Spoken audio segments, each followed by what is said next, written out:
So I'm sure everyone's been wondering what I've been thinking about Call of Duty. I think when it comes to these games that have an annual release, that people often complain about and stuff like that. I think a lot of people turn to the people they watch on YouTube. If they're YouTube people and want to know what they think. All right.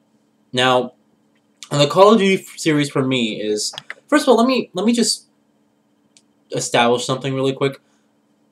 I don't hate Call of Duty. I never said I hate Call of Duty. It's a awful game. It's shit. The whole thing is just complete bullshit. I never said that in any of my videos at all. Alright? I'm annoyed with Call of Duty. But there's a difference between being annoyed with something and then hating something just outright. Alright? I'm annoyed with Call of Duty because of the regurgitated gameplay and their desire to fix it or to make the whole thing like a new experience. They just keep the same regurgitated gameplay. A lot of people like to use the excuse, if it ain't broke, don't fix it. That whole term is just an excuse, first of all. The whole thing is bullshit, alright? And let me tell you something. Things must progress forward, alright? Things must change. It's just a part of life. It's a cycle. It's an ongoing cycle. Everything must evolve. Everything must change somehow. Nothing can stay the same forever. Alright? Let's just be honest here. Nothing can stay the same forever.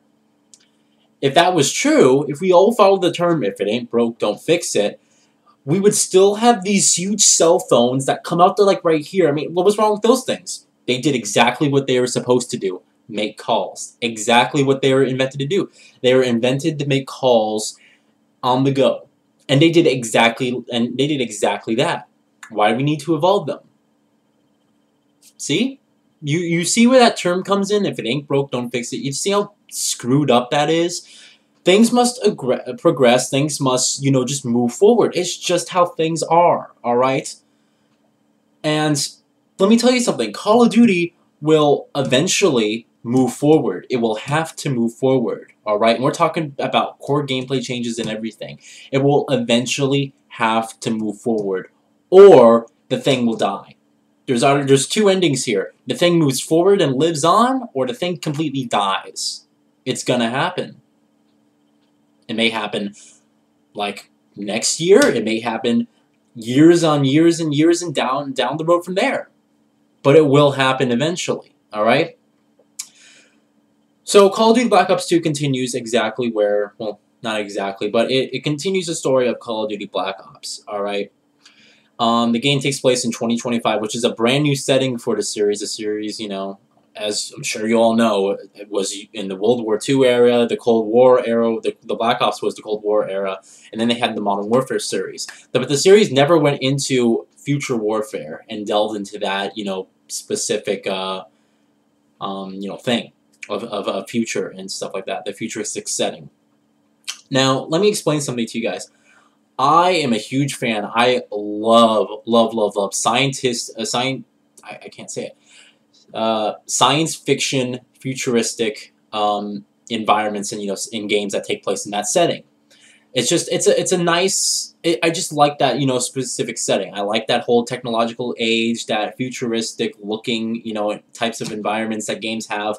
One of the reasons it's one of the reasons why I like Deus Ex Human Revolution so much, because the world was just incredible, and I just love the art direction where it brings in there. It's just something that I like. I love the futuristic science fiction art style that some of these games have. And that being said, this Call of Duty took on that, and they really nailed it, like spot on. All right, I'm gonna talk about the graphics later, but the environments, like the art direction, is by far one of the best. Probably it is the best art direction I've ever seen in a Call of Duty game. There's so much variety in the environments. You have environments that look brand new, that look current, like today. And then you have like environments and stuff that look all futuristic, all cool looking and everything like that.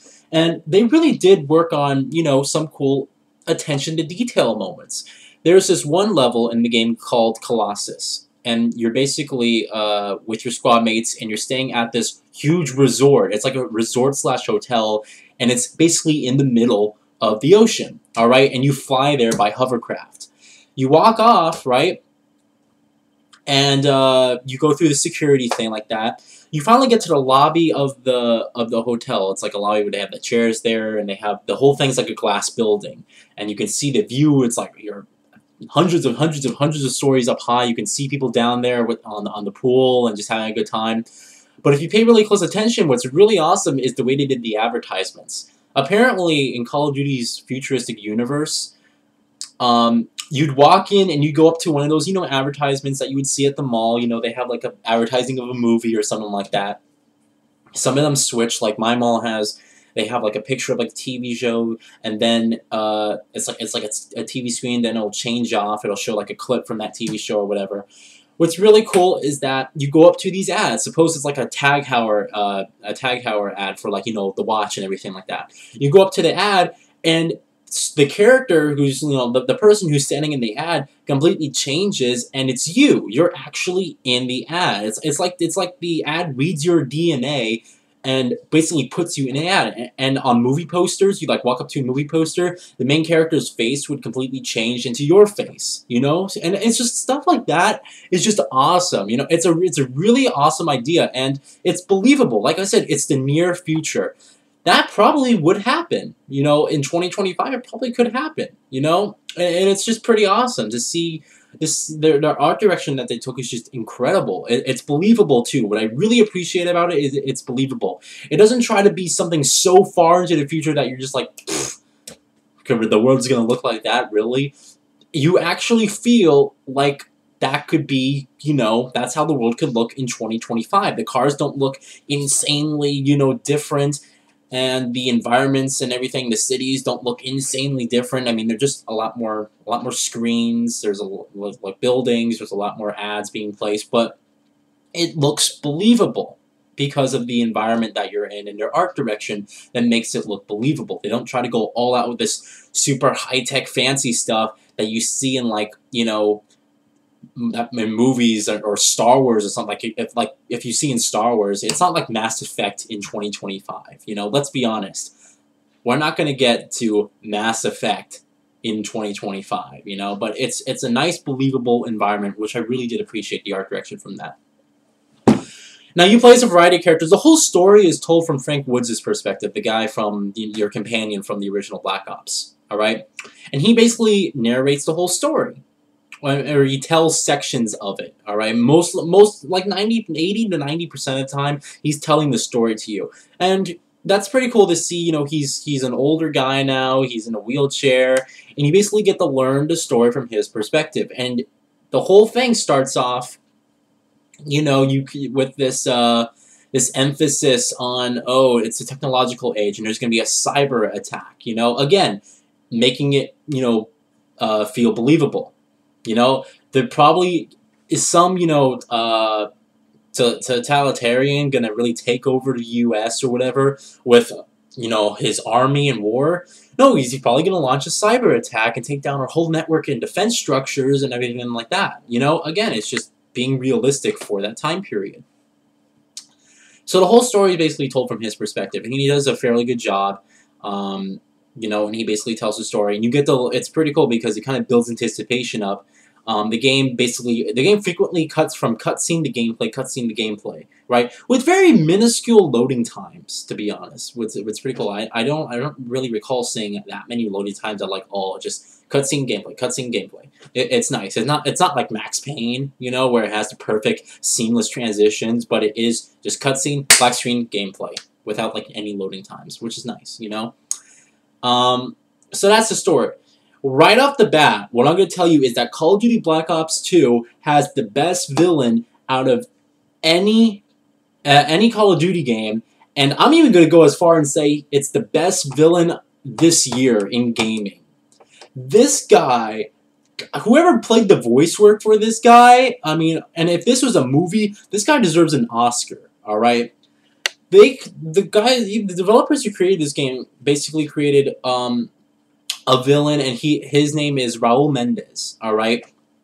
or Menendez, excuse me, Raul Menendez, and he's like, you know, it's kind of, he's driven by revenge. What basically happened is his sister, and you see this at the beginning of the game before the game even starts. It shows a section of the game and how he basically came up to be, you know, who he is.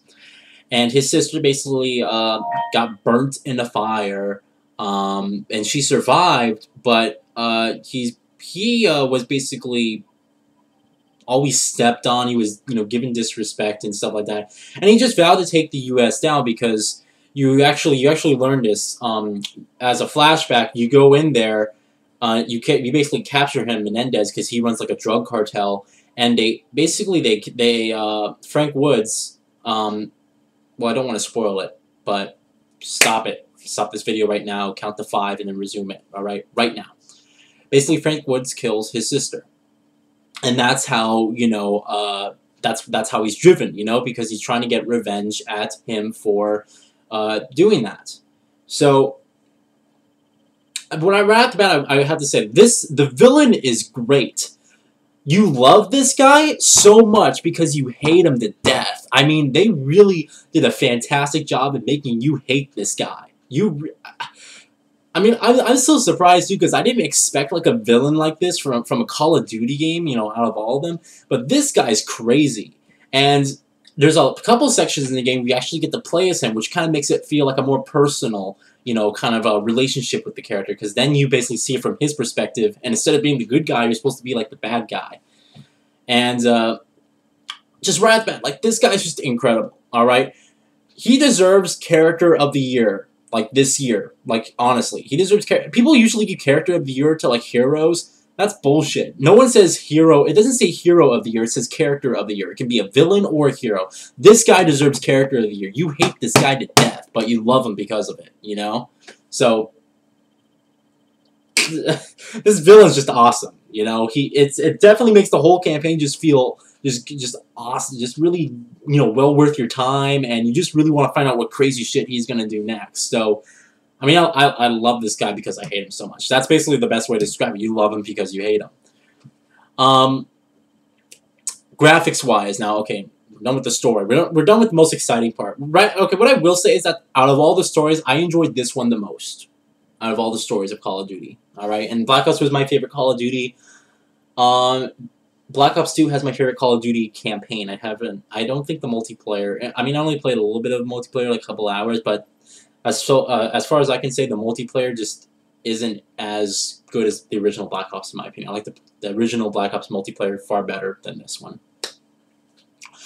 Now, the graphics. This game is still built on the Call of Duty 4 engine, I believe. They just keep upgrading this thing. This is basically the game. This is basically the problem, the issue that's keeping Call of Duty Black Ops 2 from scoring anything above a 9, in my opinion. All right, if they just increased, like if they just used a new engine, you know, I mean, or increased the graphics, just like, you know, to make it even look decent. I mean, it could probably be really good. The character models are nice. Just the environments, they don't look just as detailed, and they look outdated. They look outdated. Now, they're going to use the excuse, well, we want to retain that 60 frames per second and smooth gameplay that Call of Duty is known for. That's just simply not the case. Don't tell me in the year 2012, after 5 years from the Call of Duty 4 engine, there isn't any way to develop an engine that can make a game look really good and run in 60 frames per second. I'm sorry. After seeing Rage, alright, whether you loved or hated that game looked beautiful and it ran in a smooth 60 frames per second. Granted, it was on multiple discs, but at the same time, I don't think Call of Duty, you know, Call of Duty doesn't need to be like Rage or Crisis type of graphics. It just needs to look good, you know? It needs to look, you can do like an install HD texture pack if you wanted to, like a lot of these console games are doing. But don't tell me, like Activision, don't tell me that it's impossible 5 years from the Call of Duty 4 engine that there isn't an engine out there that can basically, or a way to create an engine out there that you can make the game look really good and run in a smooth 60 frames per second. I'm sorry, that's complete bullshit, first of all. So, the graphics are the main issue here. It's the main issue. Call of Duty's just been struggling with them ever since, I want to say Modern Warfare 3, but that just seems so recent, you know? because Modern Warfare 2 looked good, and and Black Ops looked good as well. So I'm gonna say like Modern Warfare 3, it started looking outdated last year. It needs to, again, it needs to progress forward. All right, things just need to progress forward. I don't care if it's broken or not. It needs to move forward. You need to have your game move on with the future. Why create a game about the future, but not use future tech? You know, if that kind of makes sense. You know, so all right, gameplay. Now, it's the same gameplay essentially, however, the shooting mechanics feel a little bit tweaked, and at first I didn't like them, and then I kind of got used to them. They kind of refined the shooting mechanics so that the guns have a little bit more recoil. And the weird part is that some guns have like no recoil on them at all. It's like weird. It's like they have very like slightly noticeable or just no recoil at all on weapons. And then you have some weapons out that like, you know, kick like it's like a bull or something like that, like a bucking bull, like these freaking guns. Especially like in the beginning, the foul mission, that scope was all over the place, you know. And then your pistol like jumps like crazy. Like you shoot your pistol like aim down the sight, right? And you're expecting it just to go like bam, just like up like this, and your character's be fine. But the whole thing goes like just jumps like this, you know. So they kind of refine the shooting mechanics. I don't think they feel as just as nice as well controlling as like Modern Warfare 3 did, you know? I just don't think the controls feel like the shooting mechanics just feel as nice. I mean, I don't know if it's because they refined them or it's just the recoil or whatever, but you know, it's just it's odd. But I just don't think they feel as nice as Modern Warfare 3's controls. Now, they also added, I don't know what they did. First of all, they fucked up the aim assist. The aim assist is like, it's weird. I felt like I was actually fighting my controller to do what I wanted it to do.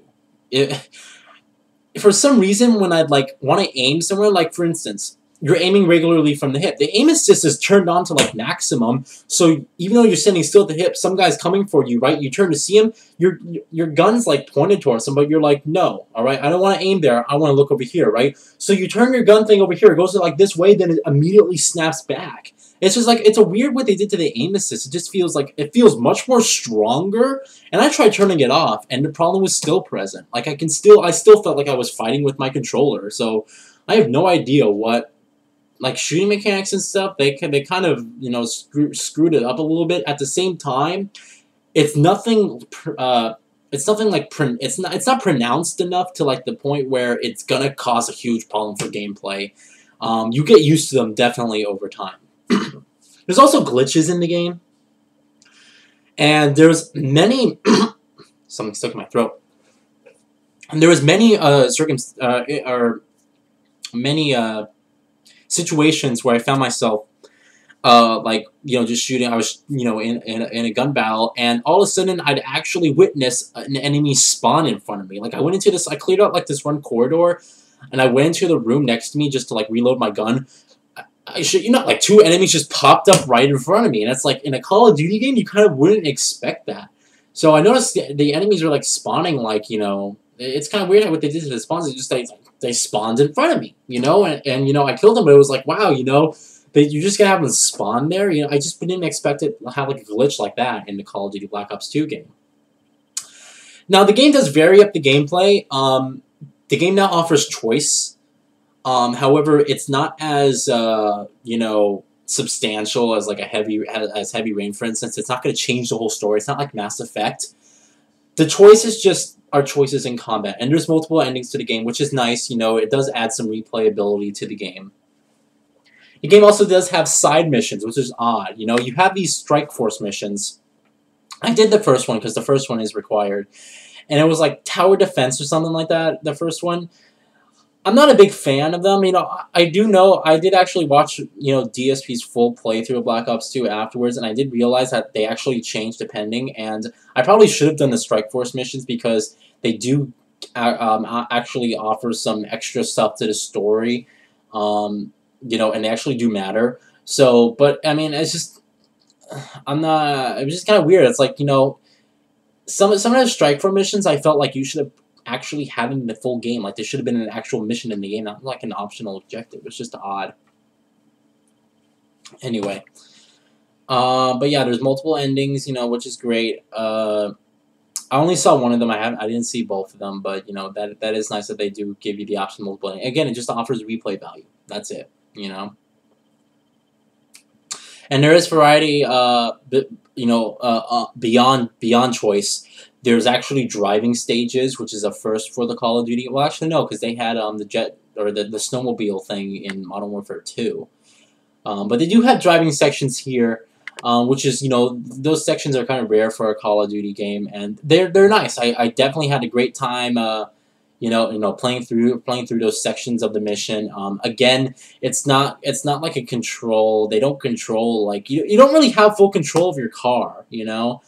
And I guess because you're supposed to be running away from like a high checkpoint, but the car is you don't feel like you. I didn't really feel like I had full control of my vehicle.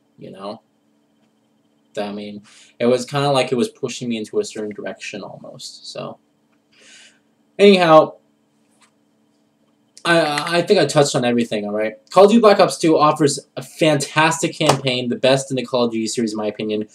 Offers one of the best villains in gaming, period, and the best villain this year, and my personal choice for character of the year. An outdated engine, I guess does what it's supposed to do. And then some tweaked gameplay that takes a little bit of it feels weird at first, but you do get used to it over time. So, all right, that's it. I'm gonna give Call of Duty Black Ops 2 an 8.5. Yeah, I am gonna give it an 8.5. All right, I know a lot of you guys are probably gonna say that's bullshit. You were bought out by Activision, and no, all right. I honestly, and this is the campaign only. All right, this does not include the full package. I honestly felt like that campaign was awesome. It was my favorite campaign. I'm sorry, but there's not one single Call of Duty game has had a terrible campaign. I mean, I didn't really enjoy Call of Duty 5 that much, and I hated Call of Duty 3. But I didn't really enjoy Call of Duty 5 that much, but the campaign wasn't, like, oh, just awful. It wasn't like that, so. But an 8.5. I'm dead serious. I'm not changing it. An 8.5. It was enjoyable. It was a lot of fun. Great story, great villain, great characters, and some good variety in gameplay and choice and stuff like that. So, that's it. 8.5. Sorry if your butt hurt. I play the campaign and get back to me. That's the best thing you can do. Instead of complaining on your keyboard, and writing and disliking the video, which you probably already did anyway, go play the campaign of the game and come back to me. Tell me what you thought. Peace.